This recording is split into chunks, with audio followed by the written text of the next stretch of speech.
130 kilometre స్పీడ్తో వెళ్తున్న ట్రైన్ని loco pilots పట్టాలు తప్పకుండా ఎలా ఆపుతారు? ముందుగా అసలు ట్రైన్ బ్రేకింగ్ సిస్టమ్ అనేది ఎలా పనిచేస్తుందో చూద్దాం. ట్రైన్ బ్రేకింగ్ సిస్టమ్ అనేది ఎయిర్ సస్పెన్షన్ బ్రేకింగ్ సిస్టమ్ ద్వారా పనిచేస్తుంది. కానీ ఇవి ఎమర్జెన్సీ బ్రేక్ అప్లై చేసినప్పుడు ట్రైన్ స్లిప్ అవ్వడం కొంచెం ప్రాబ్లంగా ఉంటుంది. ముందు అసలు ఒక్కొక్కటిగా ట్రైన్ బ్రేక్ ఎలా పనిచేస్తుందో చూద్దాం. దీన్ని ఒక కోచ్ అనుకుందాం. ఇది ఎల్హెచ్పి కోచ్.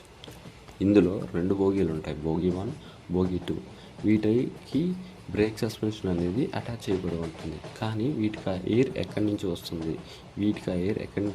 అంటే వీటికి ఎయిర్ ఇంజిన్ దగ్గర నుంచి వస్తుంది.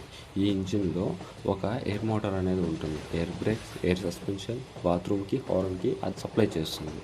ఇందులో 2 స్పైరల్ మోటార్స్ ఉంటాయి. అవి ఈ విధంగా తిరిగి ఎయిర్ అనేది ప్రొడ్యూస్ చేస్తూ ఉంటాయి.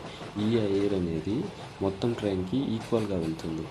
ఈ 2 మోటార్లకి ఒక్కో పైపు సప్లై చేయబడి ఉంటుంది. ఒకటి బ్రేక్ పైప్, 2 ఫీడ్ పైప్.